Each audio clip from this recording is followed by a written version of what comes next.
Assalamualaikum warahmatullahi wabarakatuh. Alhamdulillah rabbil alamin. Allahumma sholli ala sayyidina Muhammad wa ala ali sayyidina Muhammad. Pemirsa KC News dimanapun Anda berada, salam jumpa kembali dengan saya Aziz Rahman di program Kabar Petang edisi Rabu 1 September 2021. Insya Allah beberapa menit ke depan kami akan menemani Anda mencermati dan menelaah berita paling menarik dan paling populer hari ini bersama narasumber yang kompeten di bidangnya dan tentunya dari sudut pandang Islam. Baiklah pemirsa, inilah Kabar Petang selengkapnya.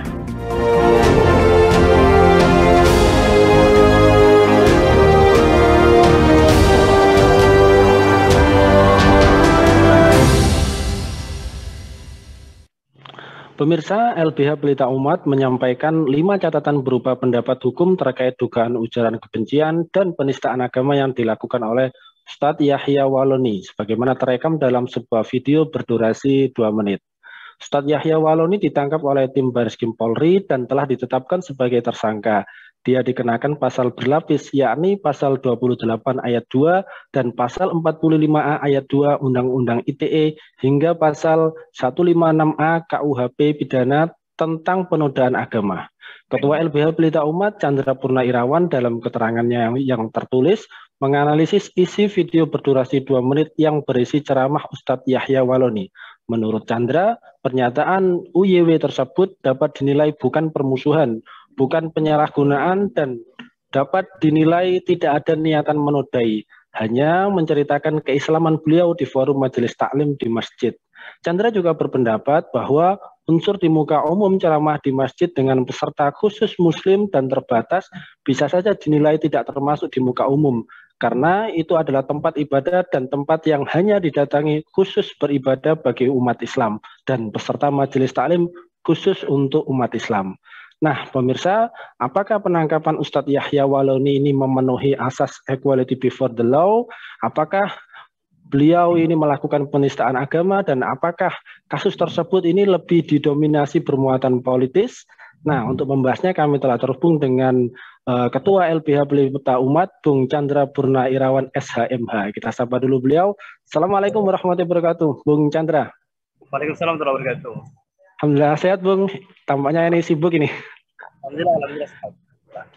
Ya, baik Bung, terkait dengan kasus tersebut ini kan, sebagaimana berita yang telah beredar bahwa Ustadz Yahya Waloni ini ditangkap Direktorat Tindak Pidana Cyber Bareskrim Polri terkait dengan kasus penistaan atau penodaan agama. Ya, diciduk di rumahnya di kawasan Cibubur kemarin ya, Kamis 26 Agustus yang lalu terkait dengan kasus dugaan penodaan agama. Nah, apakah penangkapan Ustadz Yahya Waloni ini memenuhi asas equality before the law, ataukah apakah penangkapannya ini sudah sesuai prosedur ini, Bung Chandra? Pertama saya tidak akan mengomentari masalah prosedurnya karena saya tidak mengetahui bagaimana ketika beliau ditangkap, ya, apakah disertai surat-surat apa tidak. Nah, saya tidak mengetahui, tetapi yang jelas saya ingin mengomentari terkait material, tetapi tidak pada prosedural.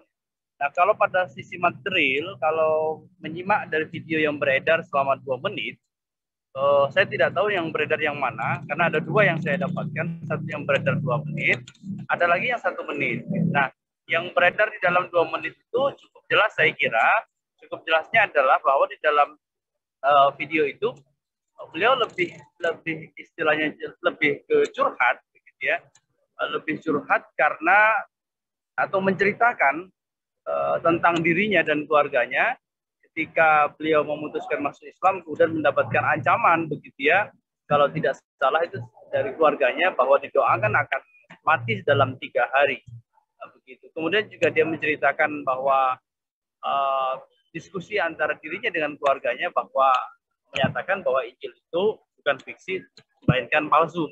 Kalau tidak salah demikian pernyataannya. Nah, kalau kita menyimaki dan melihat begitu ya dari video yang beredar 2 menit itu, saya mengambil kesimpulan bahwa kesimpulan sementara bahwa video itu adalah sifatnya hanyalah sekedar curhat, sekedar cerita begitu ya tentang perjalanan hidup dirinya begitu. Itu yang pertama. Nah, kalau dia sekedar cerita perjalanan hidup dirinya, tentu di situ bahwa unsur niat menyengaja begitu ya untuk menghina atau kemudian untuk merendahkan, meremehkan atau kemudian apa istilahnya menodai sebuah agama, saya kira kalau dia sifatnya sekedar menceritakan kondisi keluarga, dalam pendapat saya sementara bahwa itu tidak memenuhi unsur niat begitu. Nah, memenuhi unsur niat itu seperti apa? Misalnya satu, dia tidak berupa cerita, tetapi tidak berupa curhat, tetapi memang sejak awal materinya, misalnya begitu ya, sudah apa istilahnya sudah menghina, kemudian sudah merendahkan, sudah nah kecuali materinya yang demikian, maka saya kira unsur sengaja itu dapat dipenuhi. Ini yang pertama. Kemudian yang kedua, bahwa kalau kita melihat dari sisi background pendidikan, kemudian background profesinya selama ini sebelum masuk Islam, Ustadz Yahya Waloni saya kira memiliki otoritas, begitu ya, otoritas untuk menyampaikan hal demikian, karena dari sisi background pendidikan dan profesi selama ini, begitu ya, beliau katanya begitu sebagai pendeta, begitu, termasuk katanya sebagai pimpinan universitas, begitu ya, di tempat beliau tinggal dahulu, maka saya kira beliau memiliki otoritas untuk menyampaikan hal demikian.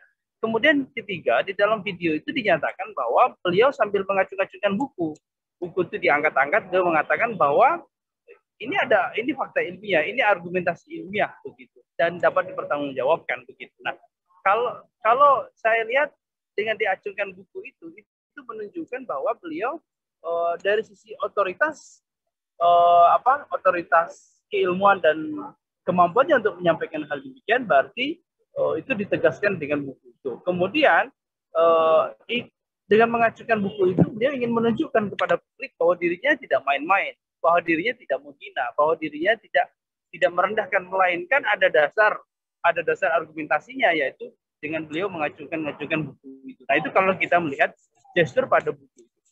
Kemudian adalah yang keempat, tempat itu di mana? Kalau tempatnya bukan di pada tempatnya, ya. Nah, itu saya kira unsur di muka umum dapat dikenakan kalau misalkan bukan pada tempatnya. Tetapi itu tempatnya adalah tempat terbatas, tempat yang memang tepat, yaitu di masjid. Di situ tempatnya ada kajian, peserta terbatas, hanya mereka saja yang bisa menyaksikan. Nah, itu. Nah, saya kira unsur disengaja di muka umum begitu ya, saya kira tidak bisa dikenakan kepada beliau. Kenapa saya mengatakan begitu? Begini, kalau kita berdasarkan SKB keputusan bersama menteri gitu terkait tafsir undang-undang ITE, di situ bahwa dinyatakan WA group yang hanya admin bisa membaca, yang bisa mengirim, atau anggotanya adalah anggota yang sudah mereka kenali begitu ya, maka percakapan di dalamnya tidak dapat dipidana, karena itu memang adalah grup privat terbatas begitu ya. Nah, dalam konteks ini saya melihat bahwa dialog yang diskusi yang dilakukan oleh Ustadz Yahya Waloni di masjid itu saya kira tempatnya terbatas ya, tertutup ya, jadi tidak terbuka untuk. Kemudian adalah yang kelima, saya kira begini,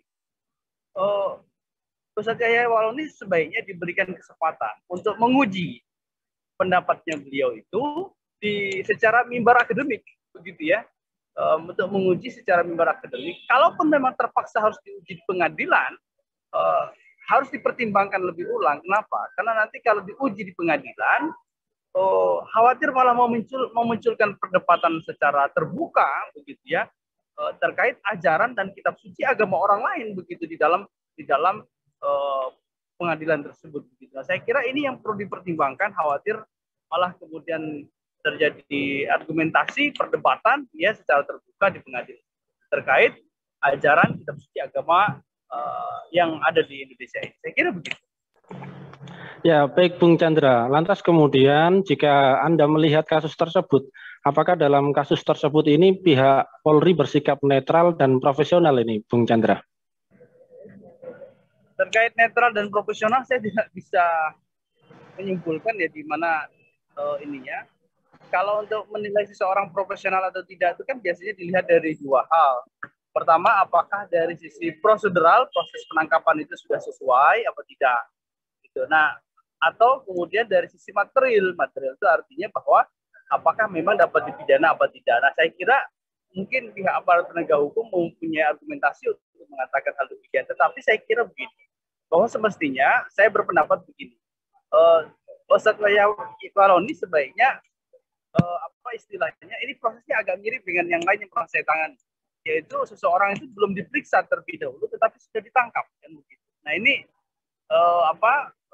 saya kira ini perlu menjadi perhatian khusus begitu ya. Sebaiknya para tersangka itu sebaiknya diperiksa terlebih dahulu begitu ya, diberikan kesempatan untuk menjelaskan apa yang dimaksud begitu. Nah kalau memang dari penjelasannya, dari keterangannya, klarifikasinya di dalam BAP itu memang unsur pidana, maka silahkan kemudian ditetapkan sebagai tersangka dan kemudian tahap terakhirnya adalah ditangkap begitu, dan ditahan. Nah, saya kira demikian yang mesti jadi perhatian khusus kita ke depan. Ya, baik Bung Chandra. Lantas ini kan kalau kita melihat ya bahwa Badan Reserse dan Kriminal atau Bareskrim Polri ini menjerat penceramah Yahya Waloni dengan pasal yang sama ya dengan YouTuber Muhammad Kece terkait dengan ujaran kebencian sara dan penistaan agama. Nah, apakah menurut Anda ujaran yang disampaikan oleh Ustadz Yahya Waloni ini tergolong penistaan agama begitu? Bagaimana penjelasan Anda terkait dengan kasus ini, Bung Chandra? Terkait tadi saya sudah jelaskan ya, terkait dalil tentang penistaan agama tadi saya sudah jelaskan begitu ya. Nah kemudian terkait ITE itu begini, pertanyaannya adalah apakah memang beliau yang sengaja mengupload begitu ya, atau ada pihak lain yang mempublikasikan? Karena itu kan kajian sifatnya terbatas di tempat yang khusus lagi begitu.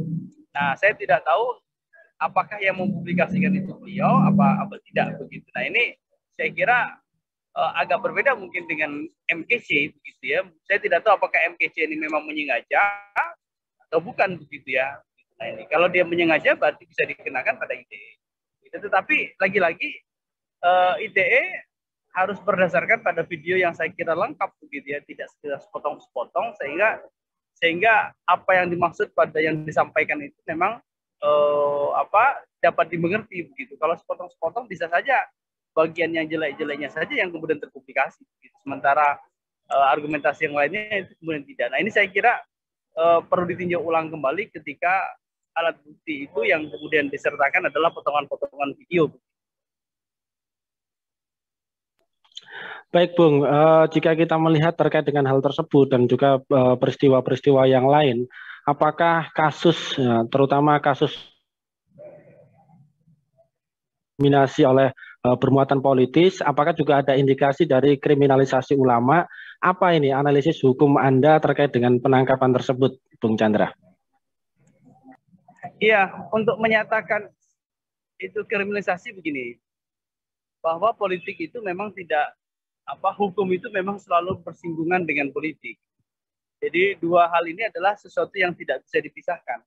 Bahkan terjadi perselingkuhan saya pikir antara hukum dengan politik. Nah, cuman terkait Ustadz Yahya Waloni, saya belum tahu apakah ini memang nuansa politik atau nuansa politik yang dimaksud adalah mungkin barter. Saya tidak tahu betul ya. Tetapi yang jelas bahwa seseorang itu biasanya akan mudah istilahnya muatan politik itu akan hilang biasanya kalau menggunakan instrumen hukum begitu. Nah, instrumen hukum inilah salah satu adalah cara yang paling efektif untuk menghilangkan adanya istilahnya kepentingan politik di balik setiap penanganan kasus. Nah, itu saya belum membaca betul ya apakah ada kriminalisasi di balik itu atau tidak. Nah, saya tidak bisa berspekulasi apakah ini betul-betul kriminalisasi murni ya atau memang ada persinggungan antara politik dengan hukum sehingga kemudian istilahnya ini kemudian dilakukan. Ya, baik Bung Chandra, ini terakhir Bung, bagaimana sikap LBH Pelita Umat sendiri ya menyikapi dengan berbagai macam upaya untuk kriminalisasi ulama dan juga aktivis-aktivis yang kritis terhadap penguasa ini? Kalau sikap kita adalah tetap membela para ulama gitu ya, para aktivis yang kemudian ada potensi dikriminalisasi begitu ya, kami akan melakukan pembelaan. Demikian saya pikir.